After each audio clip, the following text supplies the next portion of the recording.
If I'm reading this embargo date correctly, you are going to get reviews on the same day that these 5060 Ti cards are actually available. Because as part of the news that I'm now able to present to you in this news embargo lifted video, the 5060 Ti will be available on April 16th.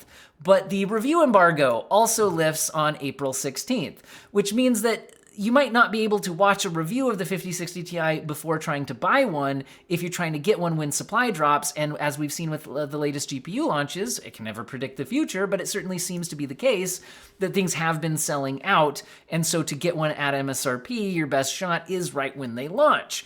So that's a bit frustrating. Usually Nvidia has the review embargo the day before the GPUs go on sale, so people have time to inform themselves by watching reviews.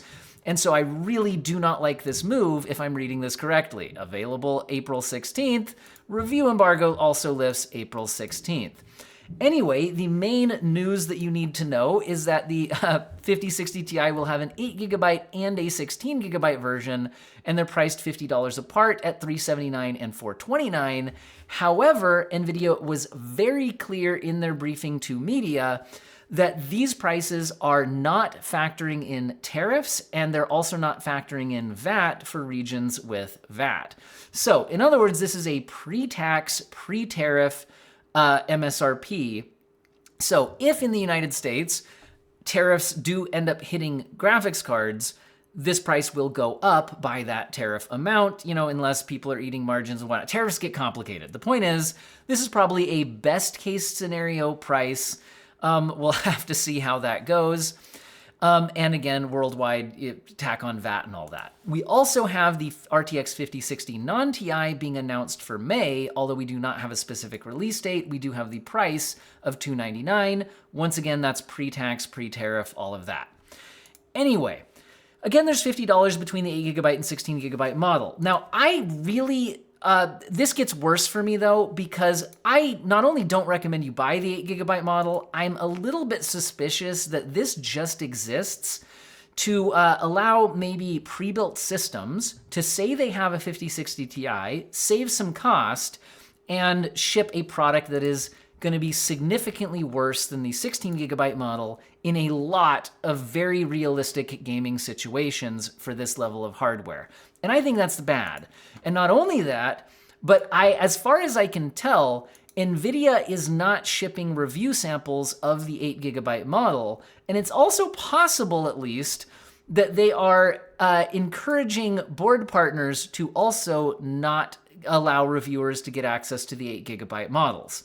So I will be very clear. I did not receive an 8GB review sample. I only received a 16GB review sample.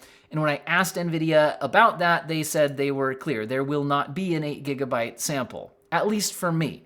Now, what about other reviewers? I don't actually have a lot of contact with other graphics card reviewers. However, I did find this very interesting. This is in a videocards.com article talking about leaked 3D Mark results for the 5060 Ti, and maybe we'll discuss those performance numbers at some point in this video. But what I want to bring up right here is this right here.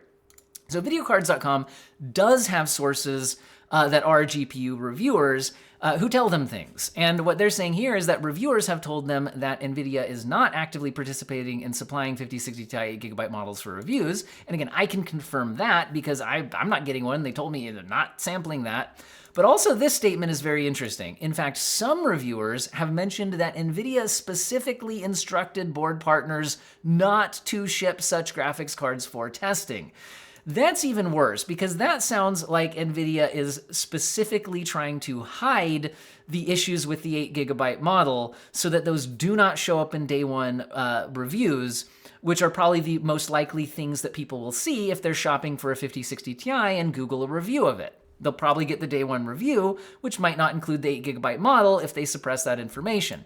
Now, I plan on buying an 8GB model once they go on sale and producing some review content for that, but that will have a lag time in between when I can buy one, when it comes to me, how long it takes to produce the video, etc. Anyway, maybe some other reviewers will have contacts at board partners that are willing to give them the 8GB model, but again, I find this Pretty interesting take right there, if that is true. Again, I cannot confirm that information. That was information given by apparently other reviewers to videocards.com. I don't have a lot of contacts at board partners to ask that type of information from. Anyway, so what about these cards do we actually know? Well, again, there's the leaked information, and then there's the information NVIDIA is publishing in this slide deck. I will go through the whole slide deck and give you my thoughts on it. I will say that the leaked performance numbers for 3D Mark, which is a synthetic benchmark, not a gaming benchmark, are claiming about a 20% advantage compared to the 4060 Ti.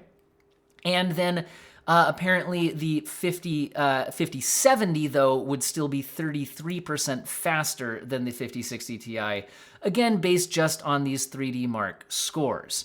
Again, focusing on the newer results like Speedway, Steel Nomad, Port Royal are probably a better test of modern graphics card capabilities than compared to the other ones. Again, this is leaked information, and I can't confirm whether or not it is accurate. However, videocards.com has been pretty consistently accurate with their leaked 3D Mark scores when they claim them close to review embargo dates. They apparently have some source that is willing to give them these things. Anyway, so there is that. Now, again, this is a synthetic benchmark, though, not a gaming benchmark, but that gives you a rough idea of the 3D Mark separation here, at least between the 4060 Ti. There you go. Now, again, that's not going to show you the issues that you see on 8GB models and all of that. But again, I released a video recently talking about 8GB in 2025, again, specifically because of this issue. 8GB cards absolutely are having problems, even at 1080p, because some people say 8GB is fine at 1080p. And the answer is, in many games it is, especially older games, especially if you're playing esports games at reduced settings. But if you are playing new games, especially AAA games, then 1080p max settings will often run run over 8GB and cause stuttering, missing textures, or the game just crashing or not loading in the first place. And even if you reduce the graphics settings, well, that will get many games up and running on 8GB. There are some games where I tested even at medium graphic settings at 1080p resolution, we're still having massive stuttering problems or just performance issues on 8GB cards, even at 1080p medium settings. No, that's not every game, but those types of games will get more and more common because VRAM usage in games over time trends upwards. Also, if we are getting these rather lackluster generational uplifts, like 20% or so, and in some of the 50 series cards we've seen less than that, then you might actually be holding onto your graphics card longer. And if you're holding onto your graphics card longer, then that means that you might get into the next console generation. Current consoles already have more than 8GB of RAM available for video memory.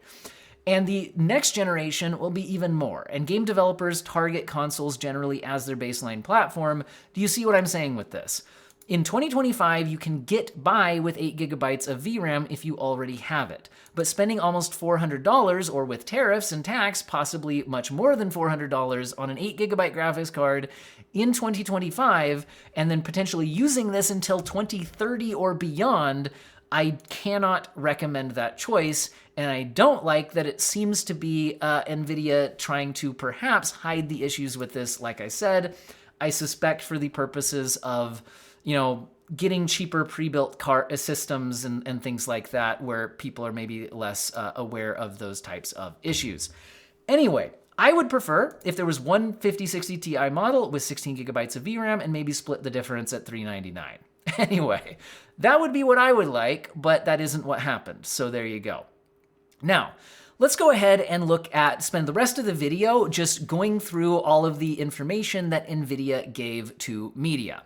I want to be very clear that what we are looking at now is a marketing presentation from Nvidia. None of this is my own testing. So I will try to give my thoughts on their marketing presentation. This was the marketing presentation that they gave to media. The embargo date has now lifted, so I'm able to give you this information and my thoughts on it. But again, this is marketing information from Nvidia. Let's be clear on that. So they talk about neural rendering being what Nvidia sees as the future in real-time graphics. Although, and again, we've seen evidence that AMD and Sony PlayStation are also feeling like getting neural rendering into video games and in video game developer hands is something that does seem like a major push coming in the future. So I do actually agree that things are headed in that direction, although the current applications of neural rendering are a bit more limited. Anyway, could be a future thing, but we have yet to see what exactly the future holds. They highlight the massive image quality improvements with the new DLSS 4 transformer model, and I can confirm that the DLSS 4 transformer model does indeed look excellent. And while they're just saying it's better than native image quality flat out, I would caveat that with there are often elements of the image that can be better than native in some games. One of the things is generally TAA, which is usually what games use for native rendering resolution gaming, is often a bit blurry.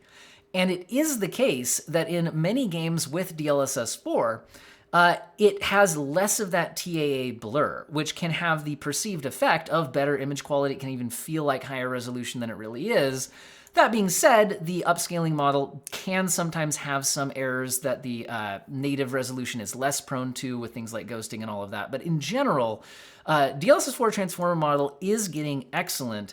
And I do think it's the case that many people really should be using DLSS. Now, I want to be clear that when I'm making that statement, I'm talking about the upscaling. I also like frame generation. I just have way more caveats about that.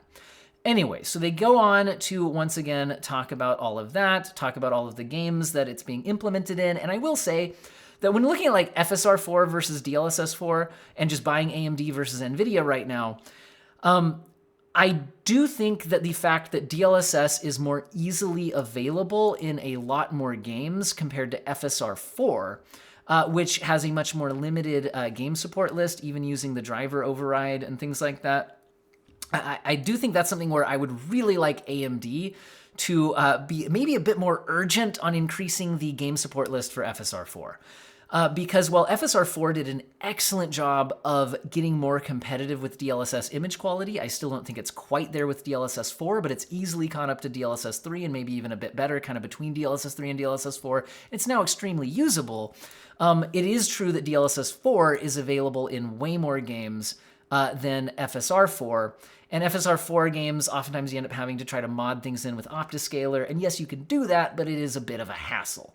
Anyway, so then they introduce the GPUs, starting at $299 with the 5060, etc. Then they start making their NVIDIA performance claims. And these things just take so much breaking down to say that, like, it's not technically completely a lie, but there's so much more to it than what their card, what this is. Okay, let's just get into this. So they're showing 60 series performance. Notice also that the only TI model they throw in here is the 5060 Ti, whereas everything else is just 60s without TIs. No, not every generation even had a TI, but there you go. But they're titling this 50 times the performance for tens of millions of gamers. And they just want to make the biggest claim they possibly can with any way to possibly justify it.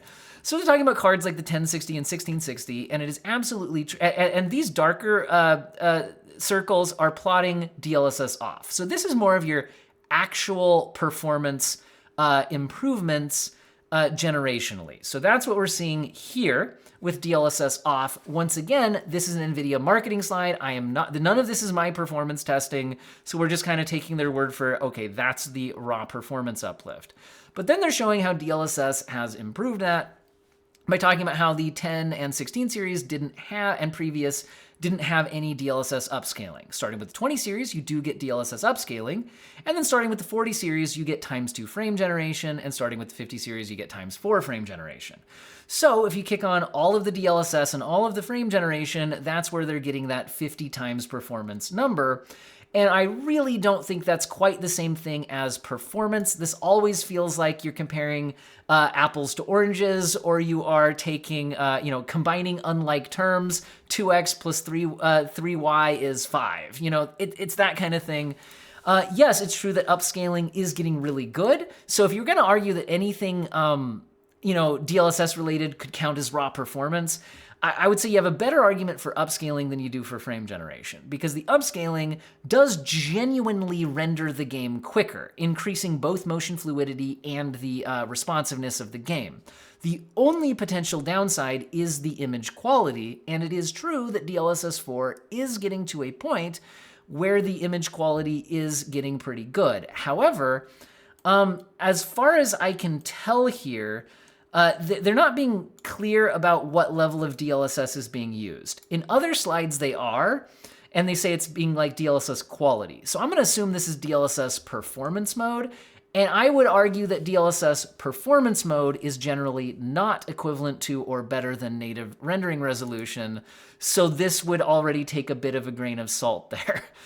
Secondly, frame generation does not actually render the game quicker. It just interpolates what's happening between two frames, which does not increase the game's responsiveness. It does increase the motion fluidity if you have a high enough refresh rate display, and again, there can be a potential downside to image quality because frame generation does have errors in it.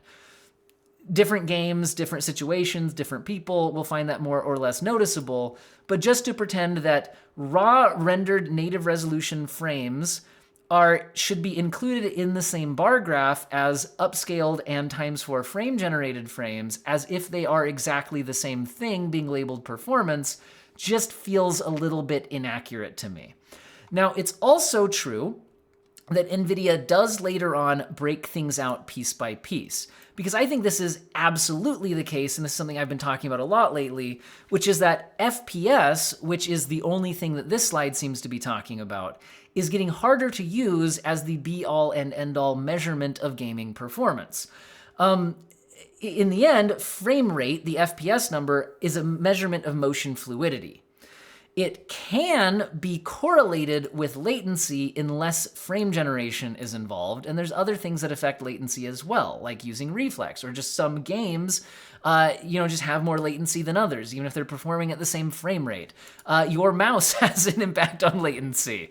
Your display has an impact on latency. There's so many things that have impacts on latency, but it used to be the case that generally latency trended down as frame rate trended up, but the introduction of frame generation makes those two things no longer correlate together if you're including frame generation in your metric. Then there's also image quality, where, okay, if you're using upscaling, it changes the image quality. Does it make it better? Does it make it worse? Does it make it the same? And then there is, like I said, with frame generation, increasing frame rate, but sometimes having a negative impact on image quality. In fact, I will say that frame generation always has a negative impact on image quality. The only question is it good enough that you don't really notice it? And the increase in fluidity is good enough to balance that out or not? Anyway, there's just a lot going on there. But I do agree that we need to be breaking those things out. So then they bring up these slides where they talk about, native rendering versus what they call DLSS 4, but I think also includes reflex, and I don't think native includes reflex, and that affects latency, and then that hides some things anyway. But they're talking about how they have targeted technologies at all of these different things. Frame generation helping the motion fluidity, reflex helping latency, and DLSS upscaling potentially helping image quality in some ways compared to native TAA. Anyway, so then they give you numbers like this with frame rate of the different GPUs, and they also give a latency number. So they show, for example, that the 4060 Ti has roughly the same latency as the 5060 Ti when they're both using their maximum amount of frame generation. This 4060 Ti would be at ×2 frame generation, and the 5060 Ti would be at ×4 frame generation, and of course we have the 3060 Ti, which seems to be doing much worse than it should be. And I can tell you that's because it's an 8GB card. And if you're noticing that Nvidia is not being clear that these are these are 16GB cards, they are the 16GB models. In the media pre-briefing, I specifically asked, are these both the 16GB models? And the answer was yes. The 3060 Ti never had a 16 gigabyte model. So they're also kind of exaggerating the difference here by versus the 30 series. Anyway, and hiding if you bought the 8 gigabyte 5060 Ti, you'd probably just choke on your VRAM in this situation. But anyway, so there are some metrics. So here they're showing that frame generation can increase motion fluidity, the frame rate, but it does not improve the responsiveness. So if you looked at 171 FPS, in other words, if you achieved 171 FPS natively, it would have, and both were using reflex. If you're using reflex on one or the other, you'll have a much lower latency on the native 171 FPS. Anyway, this all gets very complicated, and you can probably hear my kids yelling in the background, but that's okay. That's just how we do things on this channel. Anyway, so they're doing the same thing, talking about 3060 Ti, 4060 Ti, 5060 Ti in another game. Same sort of situation where you get lots of extra frames with frame generation, but not necessarily improved latency. If you're like, well, there is some better latency. Well, remember the 5060 Ti is just more powerful than a 4060 Ti. So there are just more actually raw rendered frames in there as part of what that frame generation is based off of. Again, this is a place where they're saying DLSS quality mode is being used as opposed to like performance mode or anything like that. So anyway, again, they show the same kind of deal in other games. And then they get an interesting chart here where they're showing the frame rates on the right-hand side versus latency on the left-hand side, and showing how, again, this is kind of an interesting way of looking at it, because again, it is showing that frame generation is getting a massive frame rate boost. For example, here in Hogwarts Legacy versus the 4060 Ti. But their latencies are about the same, right? So you're getting the boost of frame rate, but not the improvement to latency. The only little improvement to latency is just due to the slightly better rendering frame rate before the frame generation is applied. So this is just how complicated reviewing graphics cards gets if you include all of the available technologies, like reflex and frame generation and upscaling. It starts getting really, really hard to capture what any of that means. So now, when you just spit out slides like this, where it's just showing the frame rate, people who are used to playing without frame generation see 130 FPS, and they associate that with a certain feeling of responsiveness and image quality and all of that. And this number is not telling you what the actual latency is, or whether those generated frames have image quality artifacts in them, or any of that. Anyway, can I be clear though that I actually like frame generation? It's a nice tool to have. It's just this all gets very complicated. They're showing similar things here for the RTX 5060, but again, the comparisons we're getting are just with ×2 frame gen versus ×4 frame gen. So it's really hard to say anything, although they do both have ×2 frame gen in this Plague's Tale Requiem result. So there is at least that. And Delta Force is giving us a theoretically no frame generation result here. So they do at least have some acknowledgement of that there on the 5060. For the 5060 Ti, we're getting these two slides right here where they're both ×2, so it's at least apples to apples. And here you're getting the no frame gen on those results. Anyway. All right, so that is that. In general, we get the hardware specs where we're seeing that, once again, we get the GDDR7 memory compared to the previous generations. We get the pricing, all of that. General 50 series stuff, and then we come back to this slide with the overall pricing, and away we go. So that is that. Then they start talking about laptops. This video is already getting long, and I don't really cover laptops. But that is the information that Nvidia has provided ahead of time. There is some laptop pricing begins at $1099. Again, probably pre-tariff and pre-VAT and all of that. Yeah, so there's that. There's the embargo lifting. So what to make of all of this? Again, unfortunately, it is looking like the review embargo does seem to match the availability date, so maybe you're just getting videos like this to go off of. Again, Videocards.com has leaked the 3D Mark results, showing about a 20% improvement over the 4060 Ti, but the 5070 is still being 33%-ish faster.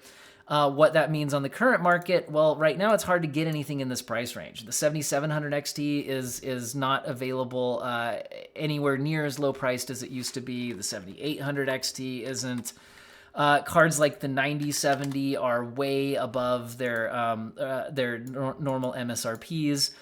When they come in stock, sometimes you can get one at a better price. The 5070s have been one of the easier ones to get at MSRP, but by easy, I mean they've been popping up at MSRP and then on a fairly regular basis, but they sell out within a minute or two of popping up at MSRP. So again, the 5060 Ti is launching into a very bad supply and pricing situation for GPUs. If it's available at that $429 price for the 16 gigabyte model, then in the current market, if you have to buy something now, there's not a lot it's competing against. So there's that. I would just really steer clear of that 8 gigabyte model, and it's frustrating that it seems like the review information about that is trying to be suppressed. Anyway, hope you guys found this video useful and or interesting. I will have a full review of the 5060 Ti 16 gigabyte up as soon as review embargo lifts, and then I will also cover comparisons with the 8 gigabyte model once that is available. I hope all of you have an excellent day.